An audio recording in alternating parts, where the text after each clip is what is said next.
Hello, everyone, and welcome to today's webinar, Elevating Laboratory Leadership, Transforming Your Career in Laboratory Through Collaboration. I am Jennifer Woods of LabRoots, and I'll be your moderator for today's event. Today's educational web seminar is presented by LabRoots and brought to you by Abbott. To learn more, visit corelaboratory.abbott. We encourage you to participate today by submitting any questions you may have during the presentation. To do so, simply type them into the Ask a Question box and click Send. We'll answer as many questions as we have time for at the end of the presentation. You may also submit any technical issues here as well if you have trouble seeing or hearing the presentation. I'd like to now welcome our speaker, Dr. Anne Kornreich, Head of the Grand Hospital de Charleroi Laboratory Medicine Department.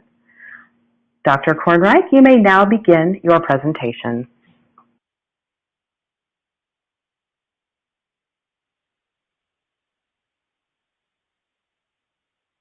Thank you for your kind words of introduction, and hello to everyone in attendance.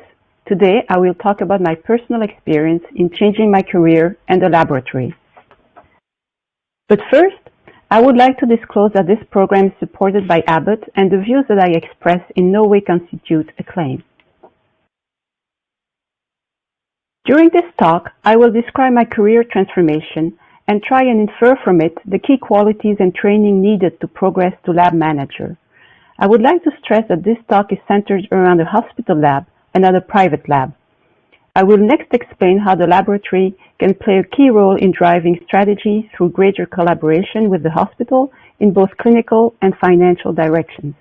And then I will review the current challenges and trends in healthcare and how they impact the lab. So I studied medicine because I was interested in biology, and my father, who was a cardiologist, recommended studies that would allow to open more doors in the future. During my 7 years of medical school, I was mostly attracted to surgery and genetics. In my last year of training, I had the chance to work 2 months in a hematology lab and 4 months in a genetics lab. Though I still loved surgery, I felt that the hematology lab was a better suited career for me, and I enjoyed the work behind the microscope combined with technical acts such as bone marrow aspirations and biopsies. After my 5-year internship at the Erasmus University Hospital, of which 3 were in hematology, I was hired there as a resident.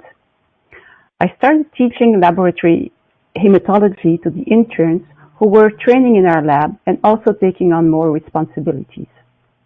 Then the head of our department asked me to replace him for a 5-day residential seminar on leadership. This was a turning point for me. It gave me an interest in HR management and a whole new perspective on my work, the hospital, and the way all the departments interacted.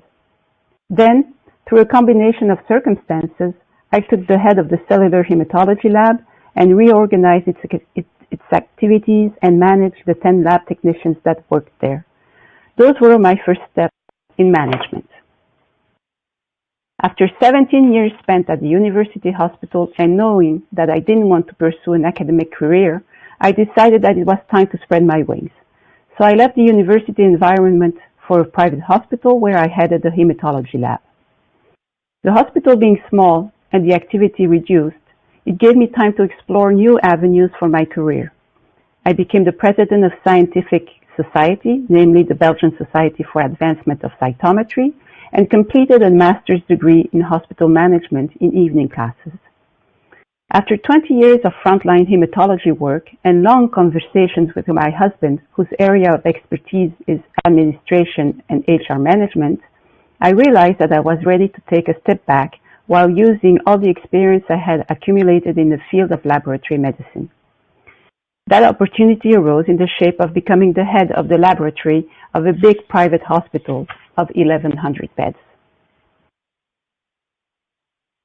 To sum up this more personal part of the talk, I would say that what triggered my career change was a desire to become an active part of the decision-making process in every aspect of the lab and apply logic based on objective elements for its management. I also strongly believe that what makes the wealth of any business is its human resources. We therefore need to provide training and instill motivation to the staff. In this context, I strongly recommend this wonderful training tool for hematology technicians and clinicians alike, and invite you to take a look at this e-Hematology program. I would like to emphasize that I don't have any commercial interest in this program. In order to infer the key qualities and training needed to become a lab manager, we need to understand the role of the clinical lab and that of the clinical biologist. This is best described by the Mayo Clinic. They estimate that 60 to 70% of all decisions regarding a patient's care and management are based on laboratory test results. This also highlights the role of the clinical biologist, which is crucial to improve the laboratory clinical interface. Indeed, the clinical biologist knows the circumstances in which the tests were conducted, from the acquisition of the sample until the send-out of the results. If something along the way happened that could have altered the results, it is the responsibility of the clinical biologist to interpret these results so that the clinician would not jump to the wrong conclusion. I believe that medicine is so vast and so complex that it's not possible to be omniscient. Therefore, it is the clinical biologist's role to guide test utilization. In the fast-moving industry that is diagnostic test development, it is a clinical biologist's job to stay up to date and provide the physicians with the information regarding the characteristics and the discriminatory power of available tests. The same way that the physicians are expected to base their clinical approach on evidence-based medicine, the clinical biologists must base their approach on evidence-based laboratory medicine. Together with the physicians, they must help clarify the questions asked in order to propose the relevant test best suited to bring pertinent answers. Only in this way, leaving ego aside, will we effectively use the limited resources available in healthcare. Thus, the mission of the laboratory is to support the healthcare system through providing fast, reliable, and high-quality results, offering state-of-the-art testing in accordance with evidence-based laboratory medicine, delivering medical support for adequate detection, diagnosis, and treatment of diseases, as well as disease prevention, and I will come back to that later. And due to the way hospitals are financed in Belgium, its additional essential role is to compensate for the hospital's chronic underfunding.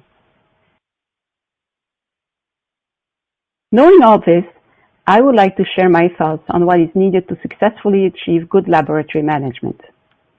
As you've seen, my journey was long and gave me time to know myself.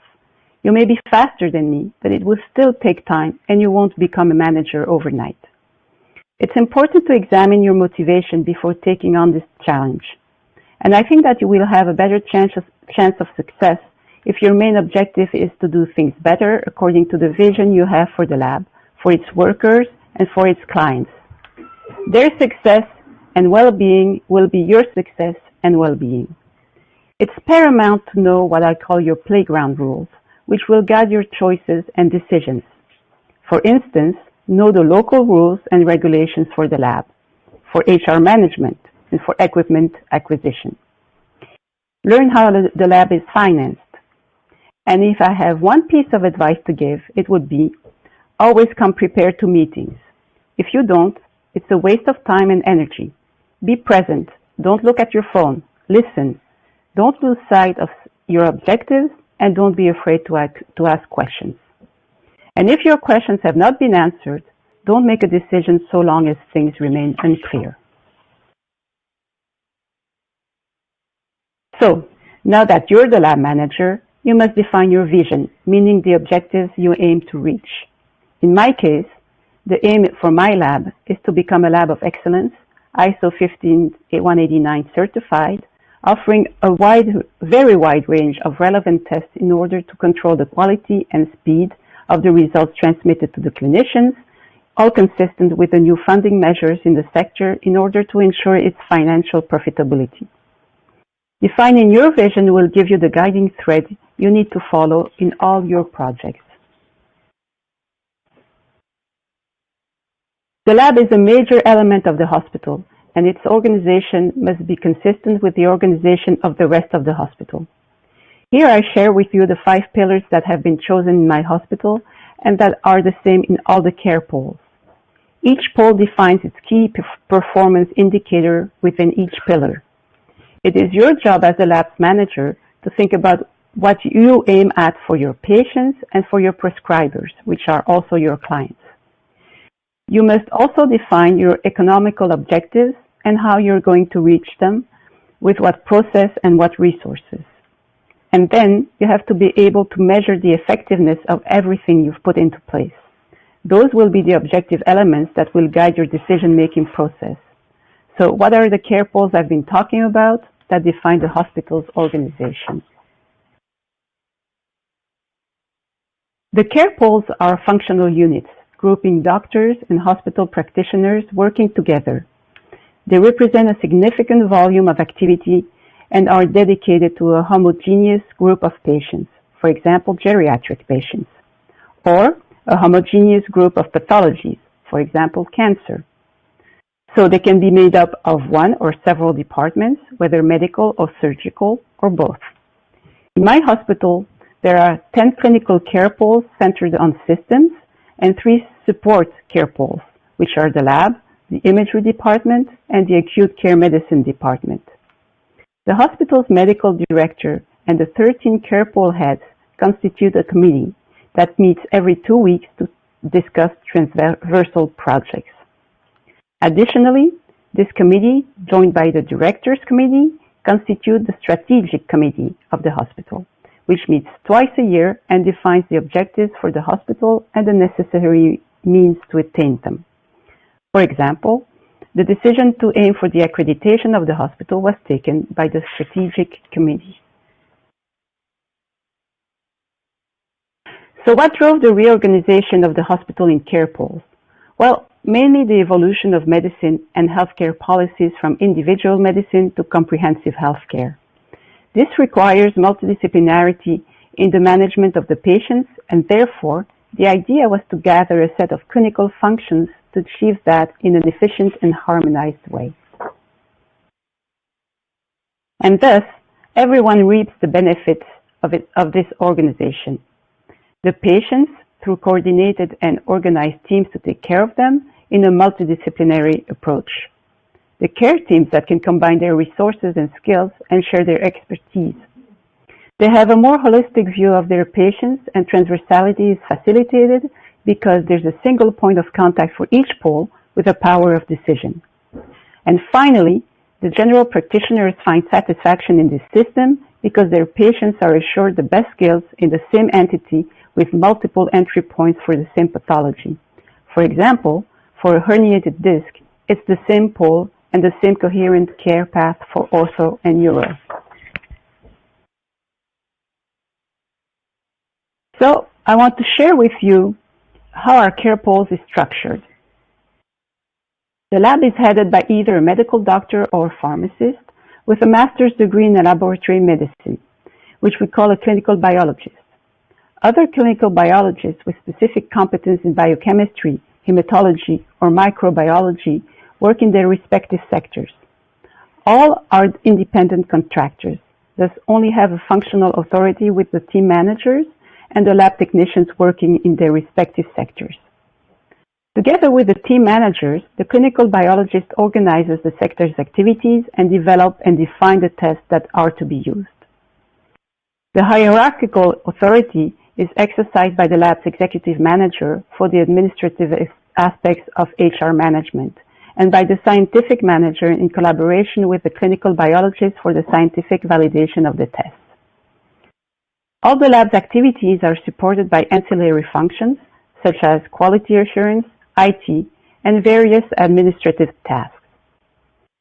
The financial engineer is provided by the financial department of the hospital and supplies financial data on the lab's activities. This allows management based on objective and measurable indicators. Together, the pole's medical head, the executive manager, and the financial engineer constitute the pole's management trio.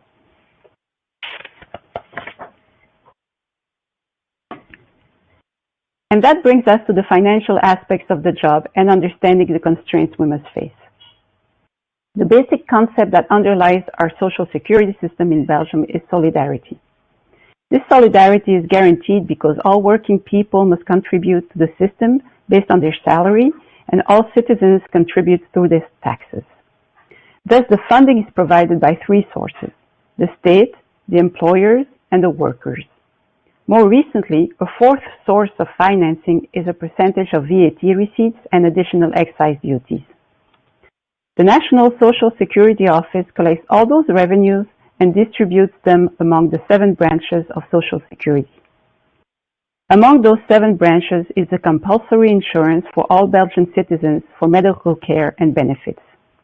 Its budget was over 27 billion euros last year. As everything in Belgium, all decisions on the various aspects of the system are the result of a compromise, in this case between the trade unions, the mutual insurance funds, and the employers' organizations. The elementary pillars of our healthcare philosophy are quality and accessibility.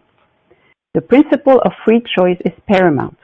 This means that the patients can freely choose their doctor, and the doctor can freely choose their patients, except in case of emergency, and has diagnostic and therapeutic freedom.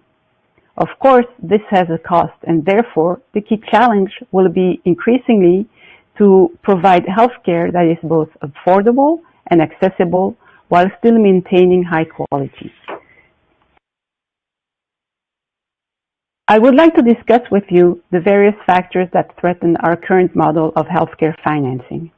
The aging of the populations concerns baby boomers in our industrialized countries. It means that the actual workforce contributing to the Social Security is less numerous than the population they're mostly contributing for, and which are the biggest consumers of healthcare. We also face an exponential growth of healthcare demand associated with new technological and therapeutic developments, leading to drastic increase in healthcare expenditure. Also, when healthcare becomes digitalized and automated, new forms of tension arise in the healthcare demand and the remuneration systems. Reforms are necessary to ensure that the benefits of digitalization and automation through its network and scale effects will come into their own. And finally, globalization has unforeseen effects. Although freedom of movement is undoubtedly a good thing, it allows our youth to seek work in other countries. As shown in a previous slide, our Social Security covers all aspects of life, from birth to death. As long as our population remains in Belgium, the beneficiaries of our Social Security are also its contributors. But when our youth leaves the country after having been subsidized for their university or graduate studies, our system relying heavily on our workforce becomes unbalanced. Thus, if nothing changes in our healthcare funding model, it is imperative to maintain the financial sustainability of our healthcare system through efficiency and effectiveness strategies. We all believe that our health is priceless, but it has a cost. I would now like to go more into the details of the LAB's financing system. Today's system is the result of trials and error and further fine-tuning. If all the financing were to be based exclusively on itemization, the temptation would be strong for the hospital to maximize profit through pushing the physicians to massively prescribe tests, thus increasing the burden on healthcare expenditure. On the other hand, if all the financing were based exclusively on a flat rate, the temptation would be strong to minimize test prescription to maximize income while minimizing expenses. But this attitude would be detrimental to patient care. As already mentioned, Belgium is a country of compromise. The current system combines 75% of reimbursement as a flat rate and 25% based on itemization. To limit abuse further, reimbursement is restricted by about 150 cumulation rules. For example, if erythrocyte sedimentation rate and fibrinogen are prescribed together, only one will be reimbursed. And there's also about 90 diagnostic rules. For example, homocysteine will only be reimbursed for patients aged less than 55 years old with clinical evidence of a vascular pathology. This implies an important responsibility of the prescriber to provide clinical information, although this is rarely the case.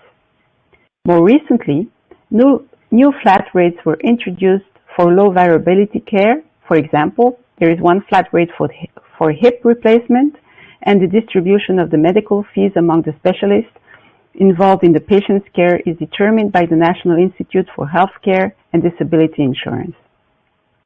The problem is that fewer and fewer recent tests are reimbursed, and thus the financial burden is being transferred to the patients.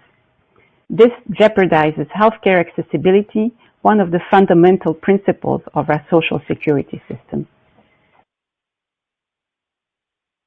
And to complicate things further, because as our local saying goes, why make things simple when you can make them complicated, we have additional rules for hospitalized patients.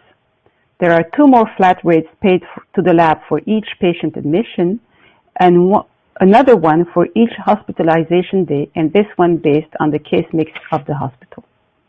The annual budget for clinical biology last year was close to 1.5 billion euros, thus namely 5% of the overall healthcare budget. In the context of market changes and to keep the system viable, healthcare institutions and laboratories must adapt.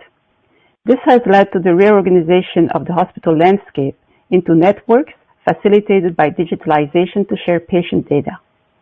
The information and communication technologies should prevent the duplication of tests and services, but as mentioned before, this evolution must be accompanied by reforms in the financing. Working groups designated by the authorities have been tasked with readjusting the nomenclature for medical care in general and for clinical biology in particular. One of the main projects is to find financial incentives to switch from a sick model to a prevention model. The rationale being that the longer people remain healthy, the less financial burden there will be on the healthcare system. We see today with the COVID pandemic how hard it is to convince the population to take adequate preventive measures, and namely vaccinations, which would greatly release pressure on every country's healthcare systems. People have increased expectations of science and have forgotten that before massive vaccination programs around the world, many people died of infectious diseases. I could go on for hours, but this is not the point of today's talk. But it illustrates the importance of prevention in any healthcare system and its cost effectiveness. Another way to increase cost effectiveness is to integrate the rational use of resources and quality in our fee-for-service system. And lastly, the current trend in laboratory medicine is to consolidate multiple labs into a single one within a network of hospitals. I would like to discuss with you this last idea and review its pros and cons. As I said in the beginning, my talk is centered around hospital labs, and it's important to keep that in mind for this discussion. We all know that the ideas behind the consolidation is to increase the critical mass of tests to go past the break-even point and increase profitability. The theory is that we will achieve a decreased cost per test thanks to an increased turnover, a rationalization of HR, and economies of scale. That business model might be adequate for private labs that don't have the constraints of hospital labs. In our setting, consolidation implies the multiplication of small emergency labs because hospitals treat patients 24/7. The possible benefits of economies of scale would have to be reinvested in triage, transport, and support of the emergency labs, with the consequence of a lower specimen quality due to transport, logistical difficulties, and longer turnaround times. Redundancy of testing platforms are essential in a hospital lab, as is optimal communication between sectors. For example, if we receive a limited amount of cerebrospinal fluid, the same tube will go first to microbiology, then hematology, and finally to chemistry.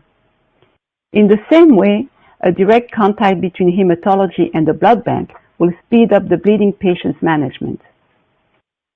And we need additional human resources to cover the time slots outside working hours.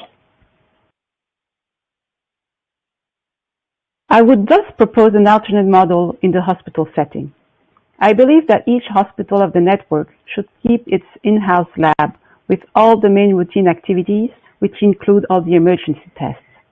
This would allow the preservation of the best possible turnaround time and service to the hospital clinicians, with the expertise of the clinical biologists remaining in the hospital. Indeed, the bulk of the cost is not due to the size of the analyzers, but is mainly due to the reagents, consumables, and disposables, which are all activity related, and human resources who are already present 24/7. I think that the hospitals in the network should agree to mutualize specialized non-urgent tests in a single site.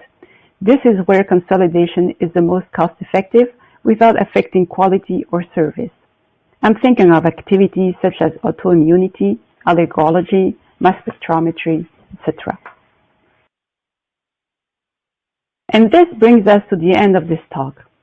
I would like to conclude with the World Health Organization's definition of the continuum of care, which is the offer of a complete service array from hospitals to home care, and which requires all medical and social services within the community to be brought together. Laboratory medicine plays a central role in this continuum of care, and I think I demonstrated that our social security in Belgium aims at offering this continuum of care despite new funding challenges. But in order for this continuum of care to be a reality, the patient has to stand in the center of the healthcare supply chain and for all the healthcare initiatives to converge towards him. This implies that for every patient and for every type of pathology, the most adequate and available treatment should be suggested, regardless of profitability for any level or actor. The most important selection criterion must be the patient's needs. I prepared this slide for further reading and to give you some food for thought. Thank you for your attention, and I will be happy to answer your questions.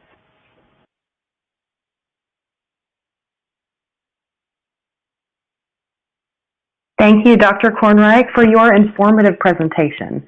We will now start the live Q&A portion of the webinar. If you have a question you would like to ask, please do so now. Just click on the Ask a Question box located on the far left of your screen. We'll answer as many of your questions as we have time for. Okay, let's get started. Our first question is, does it mean that there are no medical laboratory scientists working with the care pole? Yes, that's right. The way the laboratories are organized in Belgium, there are no medical laboratory scientists working. They're replaced by the clinical biologist, which has either a medical degree or pharmacist degree. And the specialty takes 5 years of master's study to get to that level after having done either medical school, becoming a doctor, or becoming a pharmacist. In some university hospital labs, there may be some medical laboratory scientists, but usually there aren't any. Thank you, Dr. Kornreich. Okay, our next question is the idea of the care poles a standard in Belgium, or is this an innovative program that your institution has created and implemented? Okay, care poles are not a novel idea. Other hospitals have them too, but never in such an extensive way as we did in our hospital. Sometimes they just combine a few specialties together and call them poles. But in our hospital, all medical specialties are regrouped in distinct care poles. And like I said, we have 13 in our hospital. And so this is really something innovative because there are no more medical departments that are independent of the care pool. Thank you again, Dr. Kornreich. Our next question is, in an ideal world, how do you envision the laboratory-clinician partnership? What do you think is necessary to reach this ideal? This is a very good question, and unfortunately, we don't live in an ideal world. This is why also in Belgium and in other European countries, we have this specialty of laboratory medicine for doctors and pharmacists, so that the clinician can discuss cases equal to equal with the laboratory doctor or pharmacist, because we had the same training and we went through this also clinical training before becoming laboratory doctors, and so this allows the discussion to be on the same level. So in the ideal world, the clinician, and this is what the authorities are trying to finance, the clinicians have to ask the questions, okay, I have this patient that has this such and such symptoms and signs. How can the lab help me get to the diagnosis in the best way, use the best test available? How do I interpret the results? What are the possible interferences I will have with those tests? Those would be the ideal way of working and the most cost-effective way also. All right, thank you again. We've got another question about the care polls. Were there any barriers to the implementation of these care polls? No, there weren't any barriers. This was discussed at length with ambassadors. So we had a strategic meeting with ambassadors from each poll that we thought were going to come into existence. So the ambassador for each poll was designated by all the departments that were supposed to be in that poll. And those ambassadors participated in the first strategic meeting with the directors committee, and that allowed to determine which polls were going to come into being, and what were expected of the care poll heads. And so the ambassadors went back to the different departments that were included in their polls, and then elections were done in each poll to elect the poll's head. The only difference is that when a poll encompasses several departments, then there was an election. But when a poll is a unique department, like for example the laboratory poll, the head of the department was automatically the head of the poll. Okay, great. Thanks again, Dr. Kornreich. Our next question is, what did your previous structure look like before care polls, and were there any problems with that? Yes, so the previous structure were like I think most hospitals. We had about 30 to 40 medical departments for each medical specialty. And so the problem with that is that we, to go forward all together, you have to, and we had meetings with all the head of departments, but that means having meetings with a lot of people, and it was sort of chaotic. And also, the hospitals is organized in such a way that we have bilateral meetings between the head of the departments and the medical director, the general director, and the financial director of the hospital twice a year, where we would show the annual financial statements of each department, and discuss future projects and investments that we wanted to do inside each department. But that meant also for the directors to meet with twice a year with 30 to 40 different departments. Regrouping everything in polls, first of all, allowed to limit those meetings and to have already an idea inside the poll, because things are already managed inside each poll, including the investments. So there was already an arbitrage inside the poll, and then they were presented during those bilateral meetings twice a year to the directors. For the directors, it's also allowed to have a general view of all the medical activities in the hospital in a very short and concentrated time, and to have to better guide the strategic aim of the hospital and of the medical projects. And like I said, we also have meetings of the Pole Heads Committee twice a month, which also allows us to discuss transversal projects between all the poles. And that is done in the presence of the medical director, and so he can bring back the ideas to the general director and to the directors committee, and we can go forward all together. So that's a pretty effective way of managing the medical activities of the hospital. Great. Thanks again, Dr. Kornreich, for that really in-depth answer. I appreciate that. Okay, and our next question. What is the composition of the scientific commission, and what do they actually advise in the lab? The composition of the scientific commission, I don't see what you mean by that. Monica, could you maybe elaborate a little bit on your question? Perhaps, I think maybe she means who all is maybe in the poll or in the commission. Like what departments do they come from? Do you have? I think that might be what Monica means. Let me move on to another question, and maybe that Monica will, elaborate a little bit more. The next question: do you see a future in the EU where healthcare may be handled the same way across all countries, or will countries continue to maintain their own healthcare approaches?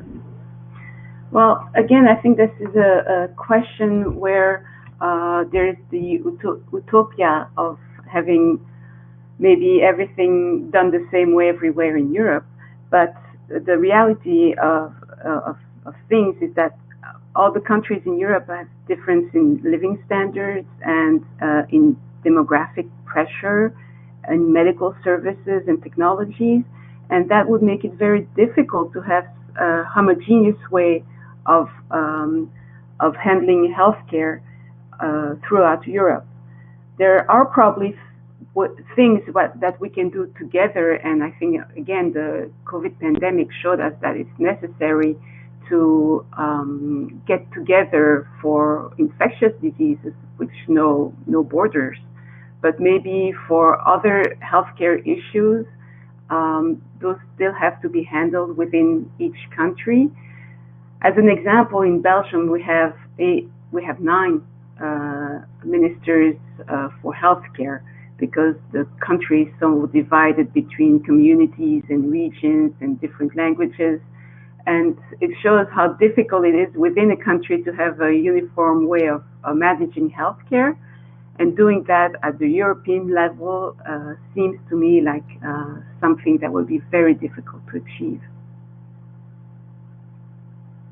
Yeah, so much that comes into play there, right? Yes. Okay, next question here, Dr. Kornreich. As you indicated, more charges are becoming the responsibility of the patient. Do you have a private insurance option in Belgium for people to use to cover those expenses? Okay, so I talked about the compulsory healthcare insurance in Belgium, which covers most of the healthcare expenditure. But there are private insurance options, either proposed by the mutual care, because there's still a level between the federal reimbursement and the patient, which are the mutual funds. So mutual funds can offer complementary additional healthcare insurance, private insurance, but there are also private insurance funds that can also propose private insurance. Those insurance usually cover hospitalization, and in their coverage they usually cover 1 month before hospitalization and 3 months after. but they will control that the expenditure that the patient had is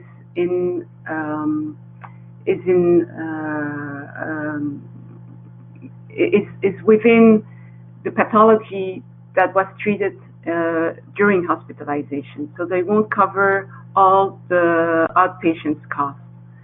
So specific insurance for outpatient costs, I don't think they exist in Belgium. There are some outpatient costs such as certain medication or I think or maybe some apparatus that the patient might need, but that usually goes through the expert doctor of the mutual fund. So you have to submit a claim to get reimbursement, which won't be automatically covered by the compulsory health insurance that all Belgians have. I hope that answers the question. Okay, great. Thank you again, Dr. Kornreich. It looks like that's all that we have time for today. Do you have any final comments for our audience today, Dr. Kornreich?